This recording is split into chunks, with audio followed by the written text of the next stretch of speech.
ಎಲ್ಲ ಧ್ಯಾನ ಬಂಧುಗಳಿಗೆ, ಆತ್ಮ ಬಂಧುಗಳಿಗೆ ಅನಂತ ಕೋಟಿ ಕೋಟಿ ಪ್ರಣಾಮಗಳು.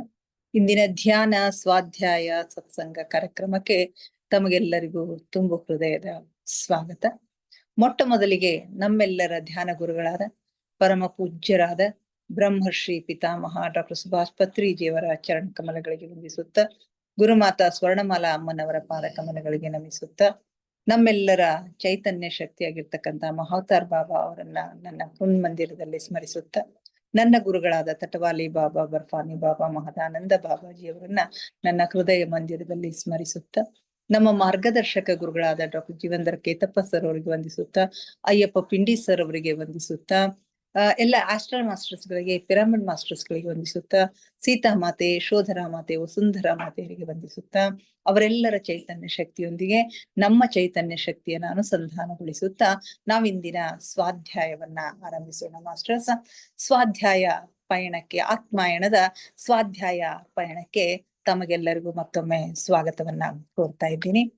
ನಿನ್ನಿನ ಒಂದು ತರಗತಿಯಲ್ಲಿ ಅಥವಾ ಇದುವರೆಗೆ ನಾವು ಆತ್ಮದ ವಿಕಾಸವನ್ನ ಕುರಿತು ಚರ್ಚೆ ಮಾಡ್ತಾ ಇದ್ವಿ.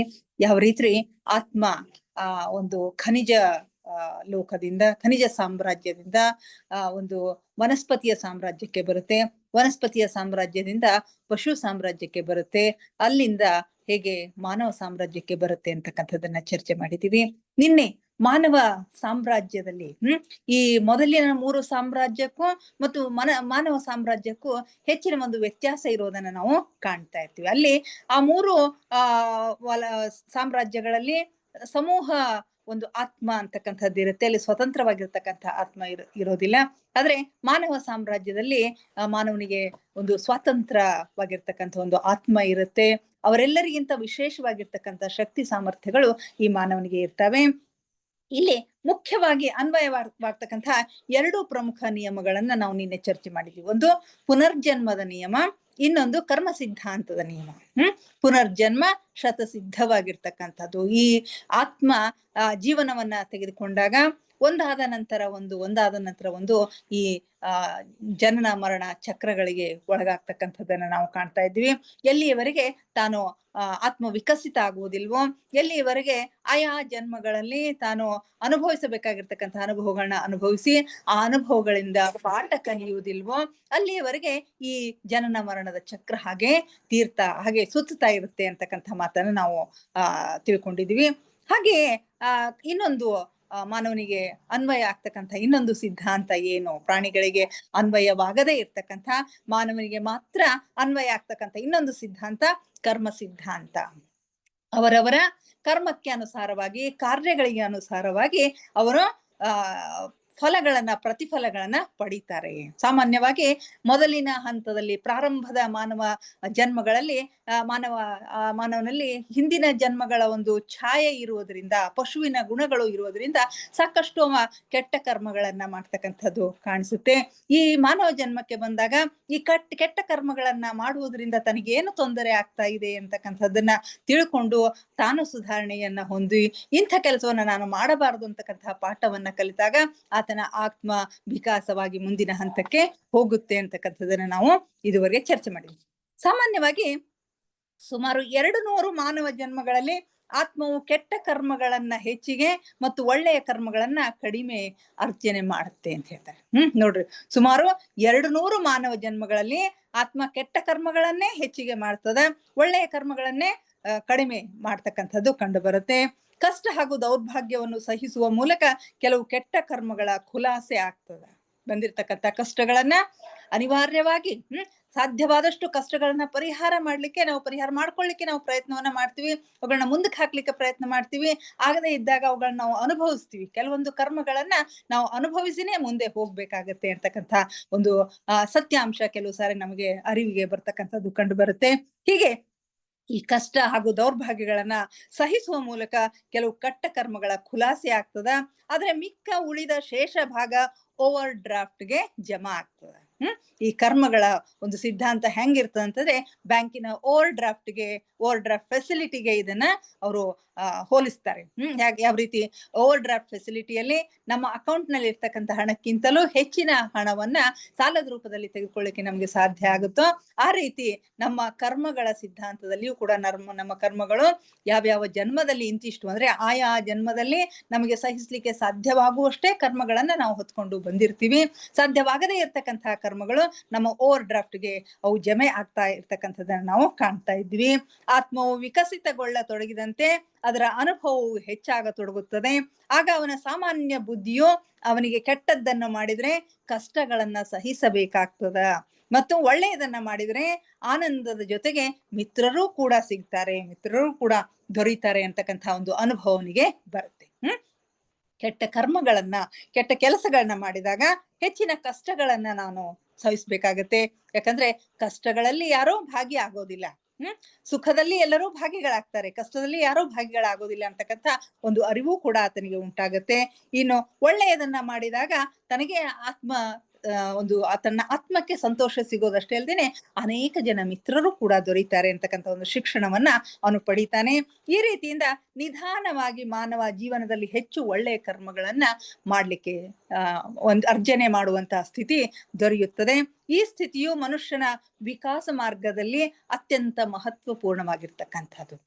ಮನುಷ್ಯನ ವಿಕಾಸ ಮಾರ್ಗದಲ್ಲಿ, ಆತ್ಮದ ವಿಕಾಸ ಮಾರ್ಗದಲ್ಲಿ ಈ ಸ್ಥಿತಿ ಬಹು ಮುಖ್ಯವಾಗಿರ್ತಕ್ಕಂಥದ್ದು. ಎಲ್ಲಿಯವರೆಗೆ ತಾನು ಮಾಡ್ತಕ್ಕಂತಹ ಕೆಲಸ ತಪ್ಪು ಅಂತಕ್ಕಂಥ ಅರಿವು ಅವನಿಗೆ ಬರೋದಿಲ್ವೋ, ತಪ್ಪು ಅಂತಕ್ಕಂಥ ಅರಿವು ಬರೋದಿಲ್ಲ ಅಂತಾರೆ ಅವನಿಗೆ ಇನ್ನು ಆ ಹಿಂದಿನ ಕರ್ಮದ ಹಿಂದಿನ ಗುಣಗಳು ಅವನಿಗೆ ಆ ರೀತಿಯ ಒಂದು ನಾಲೆಜ್ ಅನ್ನ ಕೊಡ್ಲಿಕ್ಕೆ ತಯಾರಿರೋದಿಲ್ಲ. ಯಾವಾಗ ಅರಿವಿಗೆ ಬರ್ತದೋ, ಅರಿವಿನ ಜನ್ಮಕ್ಕೆ ಬಂದಾಗ ಅವನು ವಿಕಾಸ ಹೊಂದಲಿಕ್ಕೆ, ಬೆಳವಣಿಗೆ ಆಗ್ಲಿಕ್ಕೆ ಸಾಧ್ಯ ಆಗ್ತದ.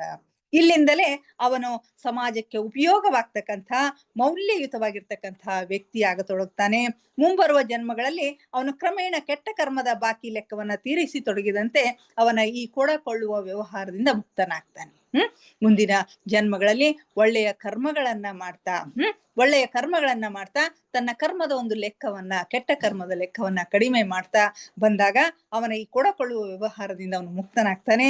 ಅವನಿಂದ ಮಾಡಲ್ಪಟ್ಟ ಸತ್ಕರ್ಮಗಳು ಅವನಿಗೆ ಹೆಚ್ಚು ಸುಖ ನೀಡುತ್ತಾ ಅವನು ಅದೇ ಮಾರ್ಗದಲ್ಲಿ ಮುಂದುವರಿಯಲು ಸಹಾಯ ಮಾಡ್ತಾವು. ಈ ರೀತಿಯಾಗಿ ನಿಸರ್ಗದ ನಿಯಮವು ಚಿತ್ರದ ವಿಭಿನ್ನ ಭಾಗಗಳಂತೆ ಎಲ್ಲ ಪರಿಸ್ಥಿತಿಗಳನ್ನು ಒಂದಕ್ಕೊಂದು ಜೋಡಿಸುತ್ತದೆ. ನಿಸರ್ಗದ ನಿಯಮ ಏನು ಅಂತಂದ್ರೆ ಚಿತ್ರದ ವಿಭಿನ್ನ ಭಾಗಗಳ ಹಾಗೆ ಈ ಎಲ್ಲ ಪರಿಸ್ಥಿತಿಗಳನ್ನ, ನಮ್ಮ ಒಳ್ಳೆಯ ಪರಿಸ್ಥಿತಿಗಳು, ಕೆಟ್ಟ ಪರಿಸ್ಥಿತಿಗಳು, ನಮ್ಮ ಕರ್ಮಗಳು, ಇವೆಲ್ಲವುಗಳನ್ನ ಒಂದಕ್ಕೊಂದು ಜೋಡಿಸ್ಲಿಕ್ಕೆ ಶುರು ಮಾಡ್ತದೆ. ಕ್ರಮೇಣವಾಗಿ ನೀನು ಅದನ್ನೊಂದು ಚಿತ್ರವಾಗಿ ಜೋಡಿಸಲು ಕಲಿತುಕೊಳ್ಳುವಂತೆ ಆ ಬಿಡಿ ಭಾಗಗಳನ್ನೆಲ್ಲ ನಿನ್ನೆದುರು ಪ್ರಸ್ತುತಪಡಿಸುವುದು ನನಗೆ ವಿಧಿಸಿದ ಕಾರ್ಯವಾಗಿದೆ ಅಂತ ಹೇಳಿ ಅವರ ಗುರೂಜಿ ಹೇಳ್ತಾರೆ. ಈ ಎಲ್ಲ ಬಿಡಿ ಭಾಗಗಳನ್ನೆಲ್ಲ ನಿನ್ನೆದುರು ಜೋಡಿಸಿ ಪ್ರಸ್ತುತಪಡಿಸ್ತಕ್ಕಂಥ ಒಂದು ಕೆಲಸ ನನಗೆ ವಿಧಿಸಲಾಗಿದೆ ಅಂತಕ್ಕಂಥ ಮಾತನ್ನ ಹೇಳ್ತಾರೆ.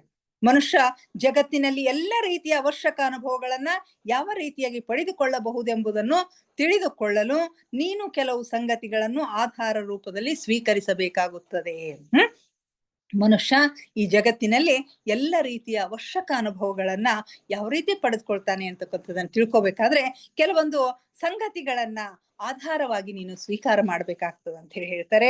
ಆ ಸಂಗತಿಗಳು ಯಾವುವು ಅಂತಂದ್ರೆ, ಮೊಟ್ಟ ಮೊದಲನೇದಾಗಿ ಮನುಷ್ಯನು ಒಂದು ಆತ್ಮವಾಗಿದ್ದಾನೆ. ಮನುಷ್ಯನು ಒಂದು ಆತ್ಮವಾಗಿದ್ದಾನೆ ಅಂತಕ್ಕಂಥದ್ದನ್ನ ಮೊಟ್ಟ ಮೊದಲು ನಾವು ತಿಳ್ಕೋಬೇಕು. ನಾವು ದೇಹ ಅಲ್ಲ, ನಾವು ಆತ್ಮವಾಗಿದ್ದೇವೆ. ಅವಿಕಸಿತ ಮನುಷ್ಯನಿಂದ ಕಾಡು ಮನುಷ್ಯ ಹಾಗೂ ಪರಿಪೂರ್ಣ ಮನುಷ್ಯನಾಗುವ ವಿಕಾಸ ಕ್ರಮದಲ್ಲಿ ಅವನಿಗೆ ಚೇತನ ಅಥವಾ ಶರೀರಗಳ 3 ವಾಹನಗಳ ಉಪಯೋಗ ಮಾಡಬೇಕಾಗುವುದು. ಈ ಅವಿಕಸಿತವಾಗಿರ್ತಕ್ಕಂಥ ಮನುಷ್ಯನಿಂದ ಕಾಡು ಮನುಷ್ಯ ಹಾಗೂ ಪರಿಪೂರ್ಣ ಮನುಷ್ಯನಾಗುವ ವಿಕಾಸ ಕ್ರಮದಲ್ಲಿ, ಪರಿಪೂರ್ಣ ಮನುಷ್ಯ ಅಂದರೆ ಪೂರ್ಣ ಆತ್ಮ ಆಗ್ತಕ್ಕಂಥ ಒಂದು ವಿಕಾಸ ಕರ್ಮದಲ್ಲಿ ಅತ್ಯಂತ ನಿಮ್ನ ಸ್ತರದ ಒಂದು ಮಾನವ ಜನ್ಮದಿಂದ ಉನ್ನತ ಸ್ತರದ ಒಂದು ಮಾನವ ಜನ್ಮದ ಒಂದು ವಿಕಾಸ ಕ್ರಮದಲ್ಲಿ ಅವನಿಗೆ ಚೇತನ ಅಥವಾ ಶರೀರದ 3 ವಾಹನಗಳ ಉಪಯೋಗ ಮಾಡಬೇಕಾಗುವುದು. ಮೂರು ವಾಹನಗಳು ಇವುಗಳಿಗೆ ಕರೀತಾರೆ. ಚೇತನ ಅಥವಾ ಶರೀರದ 3 ವಾಹನಗಳನ್ನ ಉಪಯೋಗ ಮಾಡಬೇಕು. ಇವುಗಳಿಗೆ ಮನೋಮಯ ಕೋಶ, ಪ್ರಾಣಮಯ ಕೋಶ ಮತ್ತು ಅನ್ನಮಯ ಕೋಶ ಅಂತ ಹೇಳಿ ಕರೀತಾರೆ. ಈ 3 ವಾಹನಗಳು ಯಾವ್ಯಾವು ಅಂತಂದ್ರೆ ಮನೋಮಯ ಕೋಶ, ಪ್ರಾಣಮಯ ಕೋಶ ಮತ್ತು ಅನ್ನಮಯ ಕೋಶ. ಈ ಕಣ್ಣಿಗೆ ಕಾಣುತ್ತಿರುವುದು ಕೊನೆಯ ಅನ್ನಮಯ ಕೋಶ. ನಮಗೆ ಕಣ್ಣಿಗೆ ಕಾಣ್ತಕ್ಕಂಥ ಒಂದು ದೇಹ ರೂಪದ ಮಾನವ ಏನದನಲ್ಲ, ಅದು ಅನ್ನಮಯ ಕೋಶ ಅಥವಾ ಭೌತಿಕ ಶರೀರವಾಗಿದೆ. ಇದರೊಳಗೆ ನಾವು ಇದ್ದೇವೆ ಅಂತ ಹೇಳಿ ಹೇಳ್ತಾರೆ. ಸೊ ಮೊಟ್ಟ ಮೊದಲನೆಯ ಅಂಶ ನಾವು ತಿಳ್ಕೊಳ್ಬೇಕಾಗಿದ್ದು ಏನು ಅಂತಂದ್ರೆ, ಮನುಷ್ಯನು ಒಂದು ಆತ್ಮವಾಗಿದ್ದಾನೆ. ಅವನು ಅವಿಕಸಿತ ಮನುಷ್ಯನಿಂದ ಪರಿಪೂರ್ಣ ಮನುಷ್ಯ ಆಗ್ಬೇಕಾದ್ರೆ, ಸಂಪೂರ್ಣ ವಿಕಸಿತವಾಗಿರ್ತಕ್ಕಂಥ ಒಂದು ಮನುಷ್ಯ ಆಗ್ಬೇಕಾದ್ರೆ ಚೇತನದ 3 ಅಥವಾ ಶರೀರದ 3 ವಾಹನಗಳನ್ನ ಅವನು ಬಳಸಬೇಕಾಗ್ತದ, ಉಪಯೋಗಿಸ್ಬೇಕಾಗ್ತದ. ಒಂದು ಮನೋಮಯ ಕೋಶ, ಎರಡನೇದು ಪ್ರಾಣಮಯ ಕೋಶ ಮತ್ತು ಮೂರನೇದು ಅನ್ನಮಯ ಕೋಶ ಅಥವಾ ಭೌತಿಕ ಕೋಶ, ಭೌತಿಕ ದೇಹ, ಭೌತಿಕ ಶರೀರ ಅಂತ ಹೇಳಿ ನಾವು ಹೇಳ್ತೀವಿ. ಈಗ ನಮ್ಗೆ ಕಣ್ಣಿಗೆ ಕಾಣ್ತಕ್ಕಂಥದ್ದು ಭೌತಿಕ ಶರೀರ ಆಗಿದೆ. ಇನ್ನು ಎರಡನೆಯ ಒಂದು ಅಂಶ ಏನು ಅಂತಂದ್ರೆ, ಭೌತಿಕ, ಮನೋಮಯ ಹಾಗೂ ಸೂಕ್ಷ್ಮ ಜಗತ್ತುಗಳೊಂದಿಗೆ ನಾವು ಚೇತನದ ವಿಭಿನ್ನ ಸ್ತರಗಳಿಗೆ ಸ್ಪಂದಿಸುತ್ತಾ ಈ 3 ಶರೀರಗಳನ್ನು ಉಪಯೋಗಿಸುತ್ತೇವೆ. ಇದಕ್ಕೆ ಮನೋಲೋಕ, ಸೂಕ್ಷ್ಮಲೋಕ ಮತ್ತು ಭೌತಿಕ ಜಗತ್ತು ಎಂದು ಕರೆಯುತ್ತೇವೆ. ಭೌತಿಕ, ಮನೋಮಯ ಹಾಗೂ ಸೂಕ್ಷ್ಮ ಜಗತ್ತುಗಳೊಂದಿಗೆ ನಾವು ಚೇತನದ ವಿಭಿನ್ನ ಸ್ತರಗಳಿಗೆ ಸ್ಪಂದಿಸುತ್ತವೆ. ವಿಭಿನ್ನ ಸ್ತರಗಳ ಚೇತನಗಳು ನಮ್ಮಲ್ಲಿ ಇರ್ತವೆ. ನಮ್ಮ ಭೌತಿಕ ದೇಹವನ್ನ ಇಟ್ಕೊಂಡು ಈ ಎಲ್ಲ ಮನೋಮಯ ಕೋಶ ಮತ್ತು ಸೂಕ್ಷ್ಮಮಯ ಜಗತ್ತುಗಳೊಂದಿಗೆ ನಾವು ಚೇತನದ ವಿಭಿನ್ನ ಸ್ತರಗಳಿಗೆ ಸ್ಪಂದನೆಯನ್ನ ಪಡಿತಾ ಇರ್ತೀವಿ. ಈ 3 ಶರೀರಗಳನ್ನ ನಾವು ಉಪಯೋಗಿಸ್ತಾ ಇರ್ತೀವಿ. ಇದಕ್ಕೆ ಮನೋಲೋಕ, ಸೂಕ್ಷ್ಮಲೋಕ ಮತ್ತು ಭೌತಿಕ ಲೋಕ, ಭೌತಿಕ ಜಗತ್ತು ಅಂತ ಹೇಳಿ ನಾವು ಕರಿತೀವಿ. ಇನ್ನು ಮೂರನೇದು, ಮನೋಲೋಕದ ಮೇಲಿನ ಸ್ತರದಲ್ಲಿ ಆತ್ಮನ ನಿಲಯವಾದ ಕಾರಣ ಲೋಕವಿದೆ. ಇದರ ಮೇಲೆ, ಈ 3 ಶರೀರಗಳ ಮೇಲೆ, ಮನೋಲೋಕದ ಮೇಲೆ ಆತ್ಮದ ಸ್ತರದಲ್ಲಿ ಆತ್ಮನ ನಿಲಯವಾಗಿರ್ತಕ್ಕಂಥ ಒಂದು ಕಾರಣ ಶರೀರ ಇರ್ತದ. ಈ 3 ಲೋಕಗಳಿಂದ ಆತ್ಮವು ಆವೃತವಾಗಿರುತ್ತದೆ. ಈ 3 ಲೋಕಗಳಿಂದ, 3 ಶರೀರಗಳಿಂದ ಈ ದೇಹವು ಅಥವಾ ಆತ್ಮವು ಆವೃತವಾಗಿರ್ತದ ಅಂತ ಹೇಳಿ ಹೇಳ್ತಾರೆ. ಆತ್ಮವು ಕಾರಣ ಲೋಕದಿಂದ ಹೊರಟು ಹೊಸ ಜನ್ಮದೆಡೆಗೆ ಪಯಣಿಸುವಾಗ ಅದಕ್ಕೆ ಒಂದೊಂದಾಗಿ 3 ಶರೀರಗಳ ಅವಶ್ಯಕತೆ ಬೀಳುತ್ತದೆ. ಕಾರಣ ಲೋಕದಿಂದ ಹೊಸ ಶರೀರವನ್ನ ತೆಗೆದುಕೊಳ್ಬೇಕಾಗಿರ್ತಕ್ಕಂಥ ಒಂದು ಸಂದರ್ಭದಲ್ಲಿ ಈ 3 ಶರೀರಗಳ ಅವಶ್ಯಕತೆ ಬೀಳ್ತದ. ನೀನು ಇದನ್ನು ಈ ರೀತಿಯಾಗಿ ತಿಳಿದುಕೊಳ್ಳಬಹುದು. ಆತ್ಮವು ಒಬ್ಬ ನಿರ್ವಸ್ತ್ರ ಮನುಷ್ಯನಂತಿದ್ದು ತನ್ನ ಶರೀರವನ್ನು 3 ವಿಭಿನ್ನ ರೀತಿಯ ವಸ್ತ್ರಗಳಿಂದ ಮುಚ್ಚಿಕೊಳ್ಳುವ ತಯಾರಿಯಲ್ಲಿ ಇದ್ದಾನೆ. ಇದನ್ನು ನಾವು ಹೇಗೆ ಅರ್ಥ ಮಾಡ್ಕೋಬೇಕು ಅಂತಂದ್ರೆ, ಒಬ್ಬ ವ್ಯಕ್ತಿ ಪ್ರಾರಂಭದಲ್ಲಿ ನಿರ್ವಸ್ತ್ರನಾಗಿರ್ತಾನೆ, ಯಾವ ವಸ್ತ್ರಗಳು ಇರುವುದಿಲ್ಲ. ಆ ಆತ್ಮವು ಒಬ್ಬ ನಿರ್ವಸ್ತ್ರ ಮನುಷ್ಯನಂತಿದ್ದು ತನ್ನ ಶರೀರವನ್ನ 3 ವಿಭಿನ್ನ ರೀತಿಯ ವಸ್ತ್ರಗಳಿಂದ ಮುಚ್ಚಿಕೊಳ್ಳುವ ಒಂದು ತಯಾರಿಯನ್ನ ಅವನು ಮಾಡ್ಕೊಳ್ತಾ ಇರ್ತಾನೆ. ಮೊಟ್ಟ ಮೊದಲು ಅದು ಅತ್ಯಂತ ತೆಳುವಾದ ವಸ್ತ್ರವನ್ನ ತೊಟ್ಕೊಳ್ಳುತ್ತೆ. ಮೊಟ್ಟ ಮೊದಲು ಅತ್ಯಂತ ತೆಳುವಾದ ವಸ್ತ್ರವನ್ನು ತೊಟ್ಕೊಳ್ತದ. ಇದು ಮನೋಮಯ ಕೋಶ. ಮನೋಮಯ ಕೋಶ ಅಂತಂದ್ರೆ ಅತ್ಯಂತ ಸೂಕ್ಷ್ಮವಾಗಿರ್ತಕ್ಕಂಥದ್ದು, ಅತ್ಯಂತ ತೆಳುವಾಗಿರ್ತಕ್ಕಂಥದ್ದು ಮನೋಮಯ ಕೋಶ. ಇದು ಕಣ್ಣಿಗೆ ಗೋಚರಿಸುವುದಿಲ್ಲ ಅಂತ ಹೇಳಿ. ಇನ್ನು ಮನೋಲೋಕದ ತತ್ವದಿಂದ ಈ ಶರೀರವು ನಿರ್ಮಿಸಲ್ಪಟ್ಟಿದೆ. ಈ ಶರೀರ ಯಾವುದರಿಂದ ನಿರ್ಮಿಸಲ್ಪಟ್ಟದಂತಂದ್ರೆ ಮನೋಲೋಕದ ತತ್ವ, ಮಾನಸಿಕ ಲೋಕದ ಒಂದು ತತ್ವದಿಂದ ಇದು ಈ ಶರೀರ ನಿರ್ಮಿತಗೊಂಡಿದೆ. ಇದು ಅದರ ಒಳ ಉಡುಪಾಗಿದೆ ಎಂದು ಭಾವಿಸಿಕೊಳ್ಳೋಣ. ಇದು ನಮ್ಮ ಒಳ ಉಡುಪು. ಹಿಂದಿನ ಜನ್ಮಗಳಲ್ಲಿ ಅವನ ಮಾನಸಿಕ ವಿಕಾಸವು ಎಷ್ಟರ ಮಟ್ಟಿಗೆ ಆಗಿದೆ ಎನ್ನುವುದರ ಮೇಲೆ ಅವನ ಮನೋಮಯ ಕೋಶದ ಸ್ವರೂಪವು ಅವಲಂಬಿತವಾಗಿದೆ. ಈ ಮನೋಮಯ ಕೋಶ ಯಾವುದನ್ನ ಅವಲಂಬಿಸಿದಂದರೆ, ಹಿಂದಿನ ಲೋಕದಲ್ಲಿ ಅವನ ಆತ್ಮದ ವಿಕಾಸ ಎಷ್ಟರ ಮಟ್ಟಿಗೆ ಆಗಿದೆ ಅನ್ನುವ ಆಧಾರದ ಮೇಲೆ ಅವನ ಮಾನಸಿಕ ಮನೋಮಯ ಲೋಕ, ಮನೋಮಯ ಒಂದು ವಸ್ತ್ರ ಸಿದ್ಧ ಆಗ್ತದ ಅಂತಕ್ಕಂಥದ್ದನ್ನ ಇಲ್ಲಿ ಹೇಳ್ತಾರೆ. ಇನ್ನು ಅವಿಕಸಿತ ಮನುಷ್ಯನ ಮನೋಮಯ ಕೋಶ ವಿಕಸಿತ ಮನುಷ್ಯನ ಮನೋಮಯ ಕೋಶಕ್ಕಿಂತ ಭಿನ್ನವಾಗಿರುತ್ತದೆ ಎಂಬುದು ಸ್ಪಷ್ಟ. ಇಲ್ಲಿ ಮನೋಮಯ ಕೋಶ, ಅವಿಕಸಿತ ಮನುಷ್ಯನ ಮನೋಮಯ ಕೋಶ ಬೇರೆಯಾಗಿರ್ತದ, ವಿಕಸಿತ ಮನುಷ್ಯನ ಮನೋಮಯ ಕೋಶ ಬೇರೆಯಾಗಿರ್ತದ. ಎಷ್ಟೋ ಜನ್ಮಗಳನ್ನ ಜೀವಿಸಿ ಬಹಳಷ್ಟು ಅನುಭವಗಳನ್ನ ಸಂಚಯಿಸಿಕೊಂಡ ಆತ್ಮವು ವೃದ್ಧ ಆತ್ಮ ಅಥವಾ ಪರಿಪಕ್ವ ಆತ್ಮ ಎನ್ನಿಸಿಕೊಳ್ಳುತ್ತದೆ. ಎಷ್ಟೋ ಜನ್ಮಗಳನ್ನ ತೆಗೆದುಕೊಂಡು ಜನನ ಮರಣದ ಚಕ್ರಗೆ ಒಳಗಾಗಿ ಸಾಕಷ್ಟು ಅನುಭವಗಳನ್ನ ಪಡೆದುಕೊಂಡಿರ್ತಕ್ಕಂಥ ಒಂದು ಆತ್ಮ ಏನಿರ್ತದಲ್ಲ ಅದು ಬಹಳಷ್ಟು ವೃದ್ಧ ಆಗಿರ್ತಕ್ಕಂಥ ಆತ್ಮ ಅಥವಾ ವಯಸ್ಸಾಗಿರ್ತಕ್ಕಂಥ ಆತ್ಮ ಅಂತ ಹೇಳಿ ಹೇಳ್ತೀವಿ. ವೃದ್ಧ ಆತ್ಮ ಅಥವಾ ಪರಿಪಕ್ವ ಆತ್ಮ ಅಂತ ಹೇಳಿ ಅನಿಸ್ಕೊಳ್ತದ. ಇದರ ನಂತರ ಆತ್ಮವು ಸೂಕ್ಷ್ಮ ಜಗತ್ತಿನ ಸಾಮಗ್ರಿಗಳಿಂದ ನಿರ್ಮಿತವಾದ ಸ್ವಲ್ಪ ದಪ್ಪವಿರುವ ಎರಡನೆಯ ವಸ್ತ್ರವನ್ನು ತೊಟ್ಟುಕೊಳ್ತದ.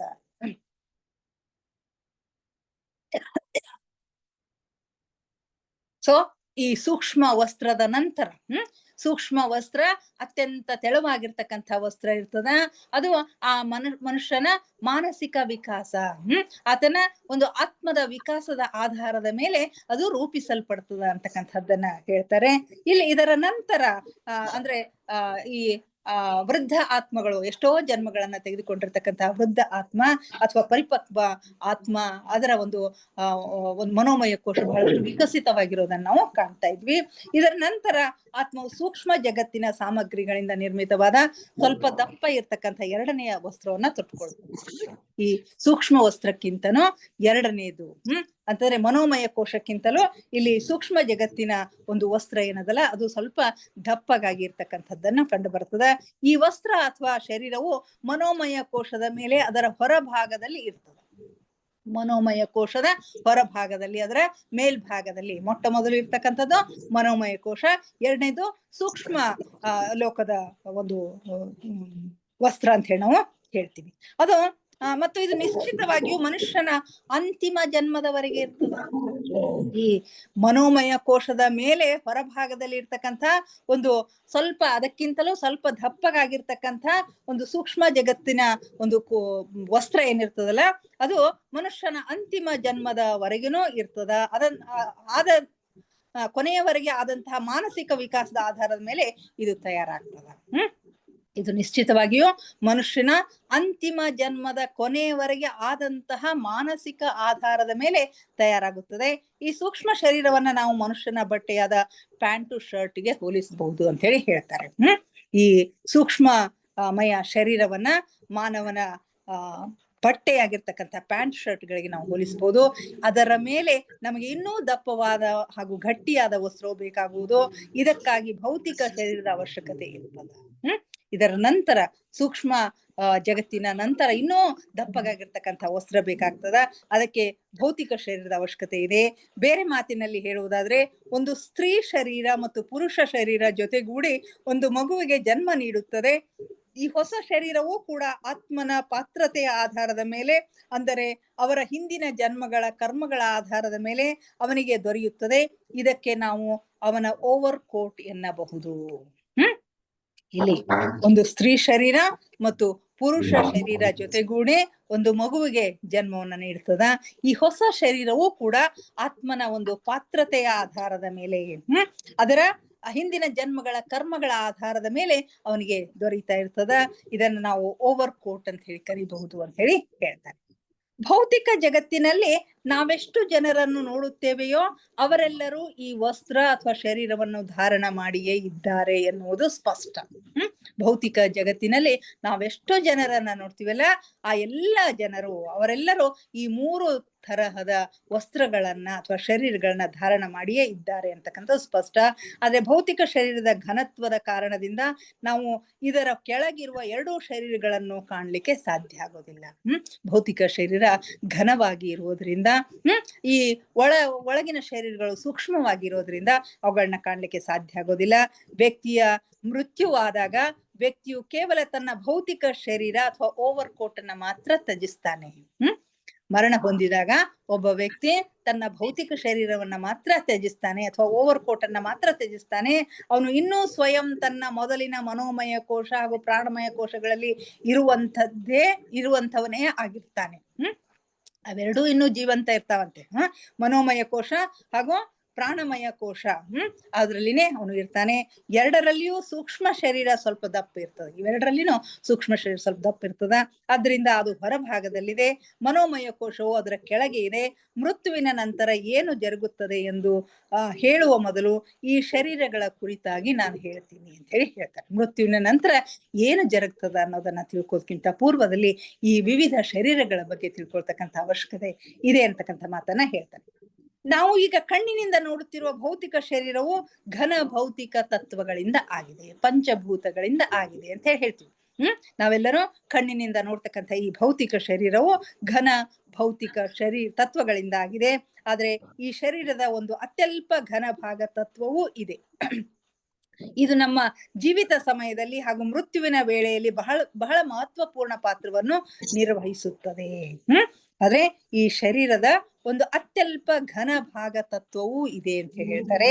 ಇದು ನಮ್ಮ ಜೀವಿತ ಸಮಯದಲ್ಲಿಯೂ ಹಾಗೂ ಮೃತ್ಯುವಿನ ವೇಳೆಯಲ್ಲಿಯೂ ಕೂಡ ಬಹಳ ಮಹತ್ವದ ಪಾತ್ರವನ್ನು ನಿರ್ವಹಿಸ್ತದೆ.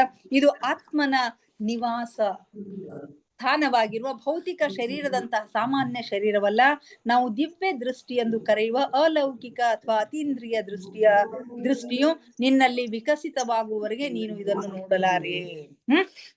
ಇನ್ನೊಂದು ಈ ಭೌತಿಕ ಶರೀರದಲ್ಲಿ ಇರ್ತಕ್ಕಂಥ ಅತ್ಯಲ್ಪ ಘನ ಭಾಗ ತತ್ವ ಏನದಲ್ಲ, ಇದು ನಮಗೆ ಎಲ್ಲಿವರೆಗೆ ನಮ್ಮ ಆತ್ಮ ವಿಕಾಸ ಹೊಂದುವುದಿಲ್ಲವೋ, ಭೌತಿಕ ಶರೀರದಂತ ಸಾಮಾನ್ಯ ಶರೀರ ಇದಲ್ಲ, ನಾವು ದಿವ್ಯ ದೃಷ್ಟಿಯನ್ನ ಪಡೆಯುವವರೆಗೆ, ನಾವು ಒಂದು ಅತೀಂದ್ರಿಯವಾಗಿರ್ತಕ್ಕಂತಹ ದೃಷ್ಟಿ ನಮ್ಮಲ್ಲಿ ವಿಕಸಿತವಾಗುವವರೆಗೆ ನಾವು ಇದನ್ನ ನೋಡ್ಲಿಕ್ಕೆ ಸಾಧ್ಯ ಆಗೋದಿಲ್ಲ. ಯಾವ ತತ್ವದಿಂದ ಈ ಶರೀರವು ನಿರ್ಮಾಣವಾಗುತ್ತದೆಯೋ ಅದು ನಮ್ಮ ಸ್ನಾಯುಗಳನ್ನು ಆವೃತಗೊಂಡಿರುತ್ತದೆ. ಇದು ವಿದ್ಯುತ್ ಪ್ರವಾಹದ ಒಂದು ನಿಯಮವಾಗಿದೆ. ಆದ್ರೆ ಇದು ತಂತಿಗಳ ಮೂಲಕ ಹರಿಯದೆ ಎಲ್ಲೆಡೆ ಸುತ್ತುವರೆದಿರುವ ತನ್ನ ವಾಯು ತತ್ವದ ಆವರಣದೊಂದಿಗೆ ಪ್ರವಹಿಸುತ್ತದೆ. ಈ ಆವರಣವನ್ನು ತೆಗೆದರೆ ನಮಗೆ ಯಾವುದೇ ರೀತಿಯ ಸಂವೇಗ ಅಥವಾ ಅನುಭೂತಿ ಉಂಟಾಗುವುದಿಲ್ಲ. ನಮ್ಮ ಶಾರೀರಿಕ ಸ್ನಾಯು ವ್ಯವಸ್ಥೆಯಲ್ಲಿ ಕೂಡ ಹಾಗೆಯೇ ಆಗುತ್ತದೆ ಅಂತ ಹೇಳ್ತಾರೆ. ತರಂಗಗಳು ಶಾರೀರಿಕ ಸ್ನಾಯುಗಳ ಶ್ವೇತ ರೇಷೆಗಳಲ್ಲಿ ಪ್ರವಹಿಸದೆ ಅದರ ಸುತ್ತಲೂ ಸುತ್ತುವರೆದ ವಾಯು ತತ್ವದೊಂದಿಗೆ ಪ್ರವಹಿಸುತ್ತದೆ. ಇದರಿಂದಾಗಿ ಈ ಆವರಣವನ್ನು ಶಾರೀರಿಕ ಸ್ನಾಯುಗಳಿಂದ ತೆಗೆದರೂ ನಮಗೆ ಯಾವುದೇ ಅನುಭೂತಿ ಆಗುವುದಿಲ್ಲ. ಒಬ್ಬ ವ್ಯಕ್ತಿಗೆ ಅರವಳಿಕೆ ಔಷಧಿ ನೀಡಿದಾಗ ಈ ಕಡೆಯಿಂದ ಆ ಕಡೆ ಸಂವೇದನೆಯನ್ನು ಸ್ಥಾನಾಂತರಣಗೊಳಿಸುವ ವಾಯು ತತ್ವವು ಆ ವಿಶಿಷ್ಟ ಸ್ನಾಯುಗಳಿಂದ ದೂರ ಸರಿಯಲ್ಪಡುತ್ತದೆ. ಆದ್ರೆ ಅದರ ರೇಷೆಗಳು ಅಲ್ಲಿಯೇ ಉಳಿದಿರ್ತಾವು ಅಂತಕ್ಕಂಥದ್ದನ್ನ ಹೇಳ್ತಾರೆ. ಅವುಗಳನ್ನ ನಾವು ನೋಡಬಹುದು. ಡಾಕ್ಟರ್ರು ಅವುಗಳನ್ನ ಕತ್ತರಿಸಿದರೂ ರೋಗಿಗೆ ಯಾವುದೇ ಅನುಭೂತಿ ಉಂಟಾಗುವುದಿಲ್ಲ.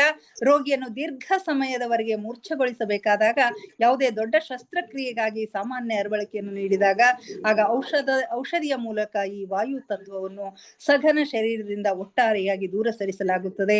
ಇದು ಒಂದು ವೇಳೆ ಸಂಪೂರ್ಣವಾಗಿ ದೂರ ಸರಿದು ಹೋದರೆ ರೋಗಿಯ ಮೃತ್ಯು ಸಂಭವಿಸುತ್ತದೆ. ಒಮ್ಮೊಮ್ಮೆ ಶಸ್ತ್ರಕ್ರಿಯೆಯ ಸಮಯದಲ್ಲಿ ರೋಗಿಯ ಮೃತ್ಯು ಸಂಭವಿಸುವುದಕ್ಕೆ ಇದು ಒಂದು ಕಾರಣವಾಗಿರಬಹುದು. ಅರವಳಿಕೆ ಔಷಧಿಯನ್ನು ಕಡಿಮೆ ಪ್ರಮಾಣದಲ್ಲಿ ನೀಡಿದ್ದರೆ ವಾಯು ತತ್ವವು ಸರಿಯಾಗಿ ದೂರ ಸರಿದಿರದಿದ್ದರೆ ಅದು ಆಪರೇಷನ್ ಮುಗಿಯುವ ಮುನ್ನವೇ ಮರಳಿ ಬರಬಹುದು.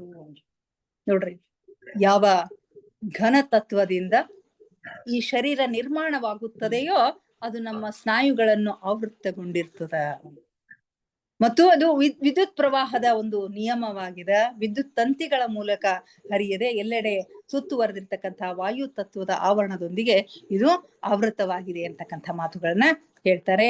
ಈ ಭೌತಿಕ ಶರೀರಗಳ ಬಗ್ಗೆ ಇನ್ನಷ್ಟು ವಿವರವನ್ನ ನಾವು ನಾಳೆಯಿಂದ ಪ್ರಾರಂಭಿಸೋಣ ಮಾಸ್ಟರ್ಸ್. ಇವತ್ತು ಸ್ವಲ್ಪ ನನಗೆ ಏನಂತೀರಿ, ಹೆಚ್ಚಿನ ಒಂದು ಸಮಯವನ್ನ ಇದಕ್ಕೆ ಕೊಡ್ಲಿಕ್ಕೆ ಸಾಧ್ಯ ಆಗ್ತಾ ಇಲ್ಲ. ನಾವು ನೇರವಾಗಿ ಈಗ ಧ್ಯಾನಕ್ಕೆ ಕುಳಿತುಕೊಳ್ಳೋಣ. ಇಲ್ಲಿಗೆ ಇಂದಿನ ಸ್ವಾಧ್ಯಾಯವನ್ನ ಮುಗಿಸೋಣ ಮಾಸ್ಟರ್ಸ್. ಎಲ್ಲರಿಗೂ ಮತ್ತೊಮ್ಮೆ ಧನ್ಯವಾದಗಳನ್ನ ಅರ್ಪಿಸ್ತೀನಿ. ಪೇಷನ್ಸ್ ನಿಂದ ಕೇಳ್ತಕ್ಕಂಥ ತಮ್ಗೆಲ್ಲರಿಗೂ ಧನ್ಯವಾದಗಳನ್ನ ಅರ್ಪಿಸ್ತಾ ನಾವೀಗ ಧ್ಯಾನಕ್ಕೆ ಕುಳಿತುಕೊಳ್ಳೋಣ.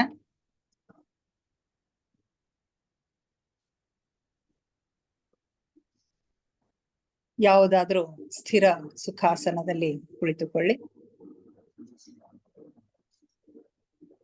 ಚೇರ್ ಮೇಲೆ ಕುಳಿತಿರೋ ಕಾಲುಗಳನ್ನ ಕ್ರಾಸ್ ಮಾಡ್ಕೊಳ್ರಿ. ಕೈ ಬೆರಳುಗಳನ್ನ ಒಂದ್ರೊಳಗೊಂದು ಸೇರಿಸ್ಕೊಳ್ರಿ.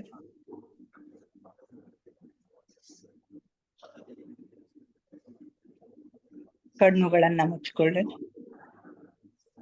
ಮುಖದ ಮೇಲೆ ಮಂದಹಾಸವಿರಲಿ. ದೇಹದ ಯಾವ ಭಾಗದಲ್ಲಿಯೂ ಬಿಗಿತ ಬೇಡ. Relax relax relax please.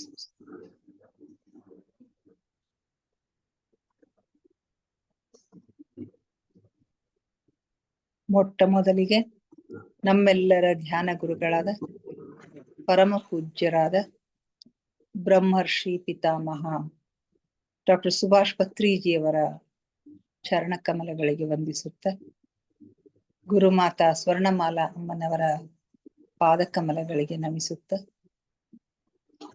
ನಮ್ಮೆಲ್ಲರ ಚೈತನ್ಯ ಶಕ್ತಿಯಾಗಿರ್ತಕ್ಕಂತಹ ಮಹಾವತಾರ್ ಬಾಬಾ ಅವರನ್ನ ಮಂದಿರದಲ್ಲಿ ಸ್ಮರಿಸುತ್ತ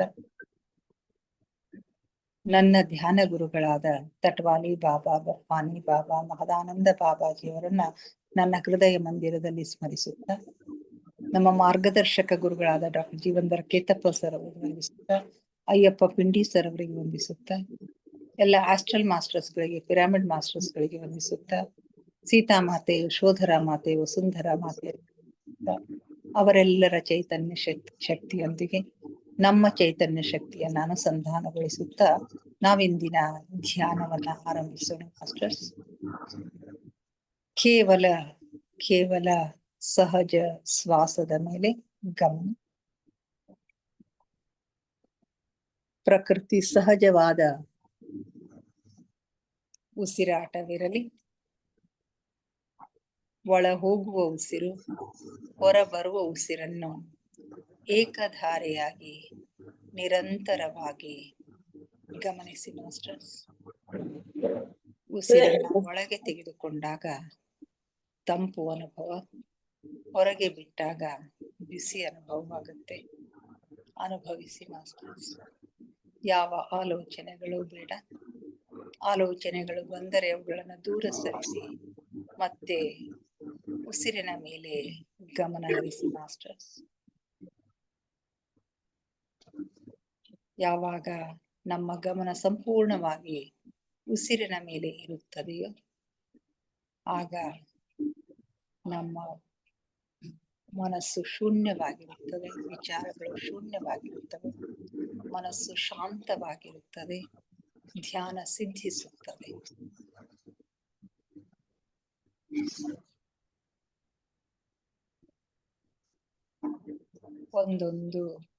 ಒಂದೊಂದು ಉಸಿರು ನಿಮ್ಮ ಗಮನಕ್ಕೆ ಬಾರದೆ ಹೋಗದಿರಲಿ ಮಾಸ್ಟರ್ಸ್.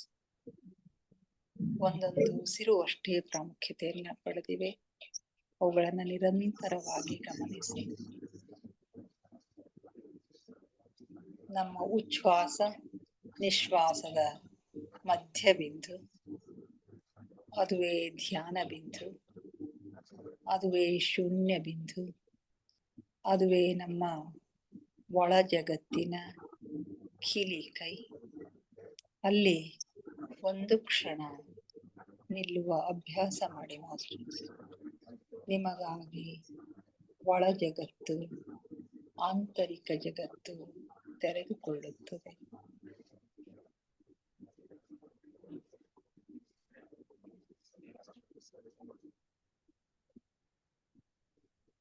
ನಾನು ದೇಹವಲ್ಲ, ನಾನು ಆತ್ಮಸ್ವರೂಪಿ. ನನ್ನ ಉಸಿರೇ ನನ್ನ ಗುರು. ಉಸಿರೆಂಬ ಗುರುವಿನ ಸಹಾಯದಿಂದ ನನ್ನ ಗಮ್ಯದೆಡೆಗೆ, ಅಂತಿಮ ಗುರಿಯೆಡೆಗೆ ನಿರಂತರ ಪಯಣ ಸಾಗುತ್ತಲಿದೆ. ನನ್ನ ಗಮ್ಯ ಆತ್ಮ ಸಾಕ್ಷಾತ್ಕಾರ, ಪರಮಾತ್ಮ ಸಾಕ್ಷಾತ್ಕಾರ.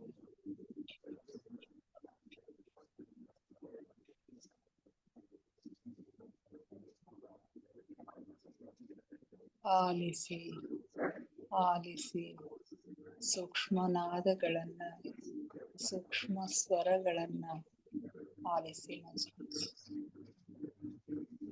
ದಿನದ 24 ಗಂಟೆ ಸಂಗೀತ ಸೇವೆಗೈಯುವ ಜೀರುಂಡೆಗಳ ನಾದವನ್ನ ಆಲಿಸಿ, ಘಂಟಾನಾದವನ್ನ ಆಲಿಸಿ, ಓಂಕಾರ ನಾದವನ್ನ ಆಲಿಸಿ. ನೀವೆಷ್ಟು ಸೂಕ್ಷ್ಮಗಳನ್ನು ಆಲಿಸಲು ಸಮರ್ಥರಾಗುತ್ತೀರೋ ಅಷ್ಟು ನಿಮ್ಮ ಒಳ ಜಗತ್ತಿನ ಆಗುಹೋಗುಗಳು, ಸೂಕ್ಷ್ಮ ಲೋಕದ ಆಗುಹೋಗುಗಳು, ಮೇಲು ಲೋಕದ ಆಗುಹೋಗುಗಳು ನಿಮ್ಮ ಗಮನಕ್ಕೆ ಸ್ಪಷ್ಟವಾಗಿ ಗೋಚರಿಸುತ್ತವೆ.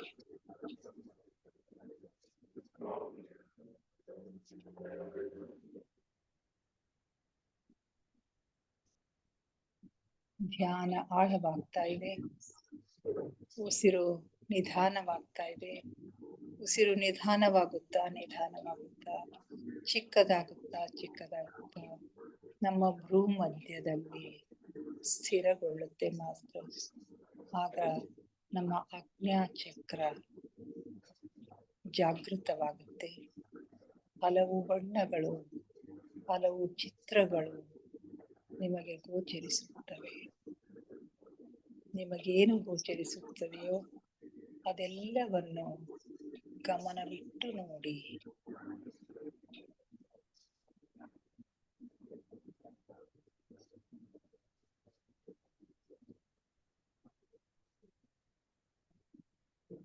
ಆಳವಾದ ಧ್ಯಾನದ ಆಲ್ಗಡಲಿನಲ್ಲಿ ನಿಮ್ಮನ್ನು ನೀವು ಮುಳುಗಿಸಿ ಮಾಸ್ಟರ್ಸ್.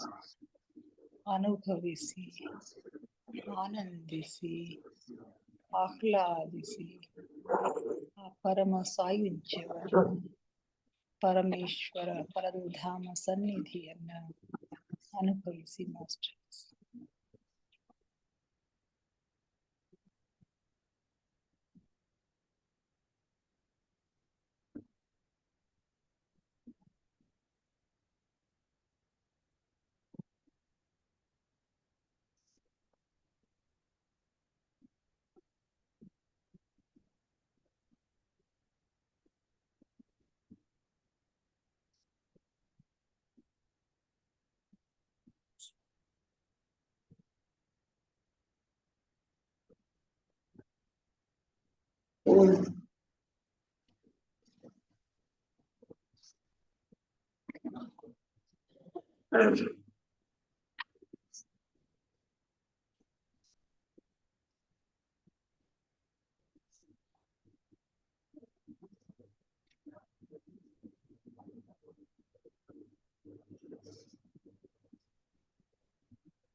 ಕೊನೆಯ 5 ನಿಮಿಷಗಳು ಮಾಸ್ಟರ್ಸ್.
ಕೊನೆಯ 2 ನಿಮಿಷ ಮಾಸ್ಟರ್ಸ್.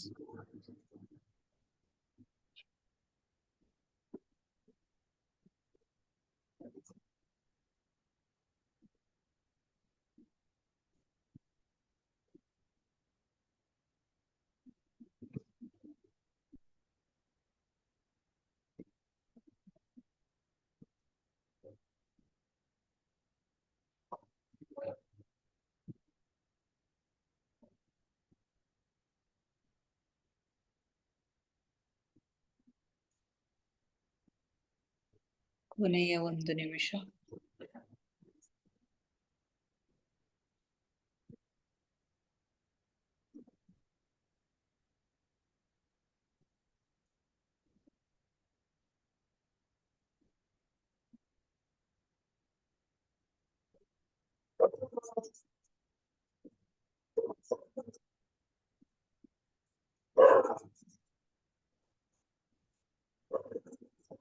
Thirty seconds.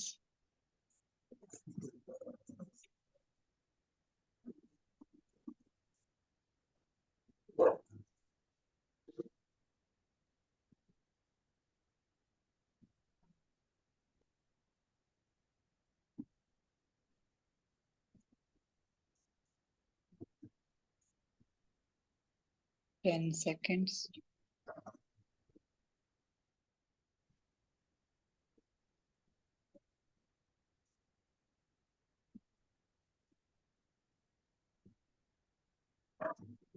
5, 4, 3, 2, 1, 0.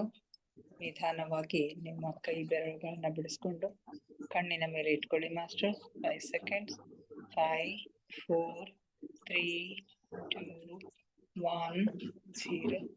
ನಿಧಾನವಾಗಿ ನಿಮ್ಮ ಕಣ್ಣುಗಳ ಮೇಲೆ ಕೈಗಳನ್ನ ತೆಗೆಯಿರಿ. ಕಣ್ಣುಗಳನ್ನ ನಿಧಾನವಾಗಿ ಓಪನ್ ಮಾಡಿ masters. Thank you, thank you, thank you everybody. ನಮ್ಮ ಧ್ಯಾನಕ್ಕೆ ಶಕ್ತಿಯನ್ನ ನೀಡಿ ನಮ್ಮೊಂದಿಗೆ ಕುಳಿತು ಧ್ಯಾನ ಮಾಡಿದ ಎಲ್ಲ ಮಾಸ್ಟರ್ಸ್ಗಳಿಗೆ ಅನಂತ ಕೋಟಿ ಕೋಟಿ ಧನ್ಯವಾದಗಳನ್ನ ಅರ್ಪಿಸುತ್ತಾ, ನನ್ನೊಂದಿಗೆ ಧ್ಯಾನ ಮಾಡಿದ ತಮಗೆಲ್ಲರಿಗೂ ಮತ್ತೊಮ್ಮೆ ಧನ್ಯವಾದಗಳನ್ನ ಅರ್ಪಿಸುತ್ತಾ, thank you, thank you, thank you everybody.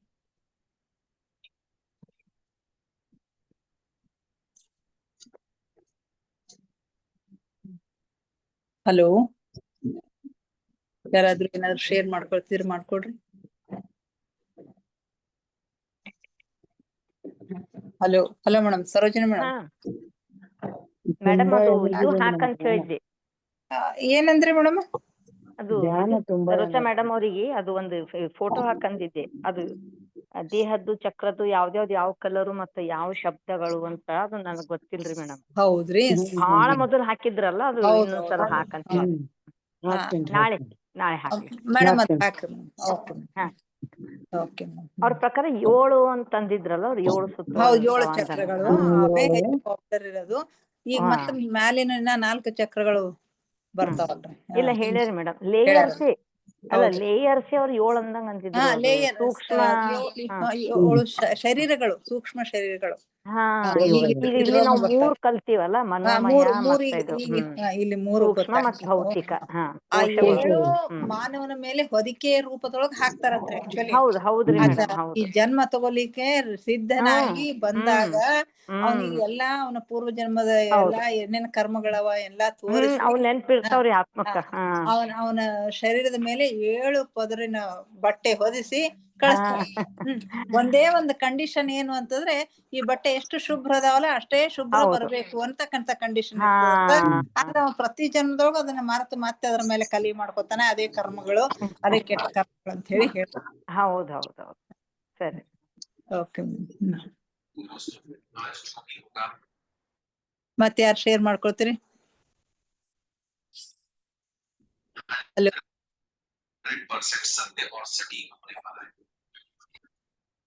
Hello Shobha ಸಲ್ಗರ್ದು ಅನ್ಮ್ಯೂಟ್ ಆಗ್ಯಾವ, ಏನೋ ಡಿಸ್ಟರ್ಬೆನ್ಸ್ ಹೊಂಟದ್ರಿ. ಏನೋ ಡಿಸ್ಟರ್ಬೆನ್ಸ್ ಬಂತು.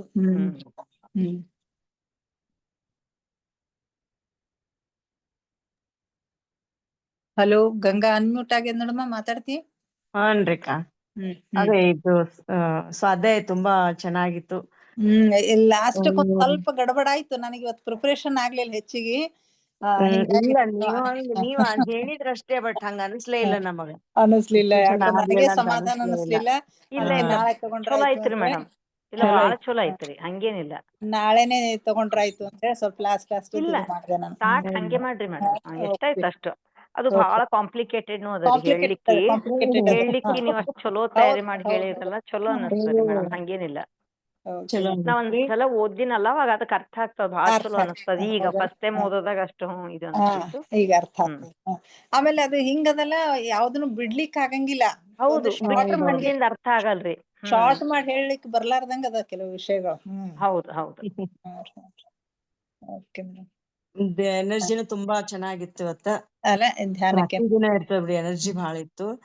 ಮಾದೇವಿ ಜಾಯ್ನ್ ಆಗಿದ್ರು, ಸುಮ್ನೆ ನನ್ ಜೊತೆ ಕೂತಾಳ. ಅವಳು ಫುಲ್ ಕಾನ್ಸಂಟ್ರೇಷನ್ ಕೊಟ್ಟು ಕೂತಾಳ.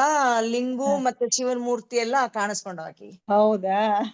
ಫಸ್ಟ್ ಡೇನೆ ಚಲೋ ಆಯ್ತು, ಜಾಯ್ನ್ ಆಗ್ಲಕ್ ಹೇಳ. ಜಾಕಿಗೆ ಜೂಮ್ ಆ್ಯಪ್ ಕೇಂದ್ರೊಳಗ ಇಲ್ರಿ, ನಾಳೆಗೆ ಅದನ್ನ ಆ್ಯಪ್ ಡೌನ್ಲೋಡ್ ಮಾಡ್ಕೊಡ್ತೀನಿ, ಆಕಿನೂ ಜಾಯ್ನ್ ಆಗ್ತಾ. ತುಂಬಾ ಚೆನ್ನಾಗಿ ಅನಿಸ್ತದೆ.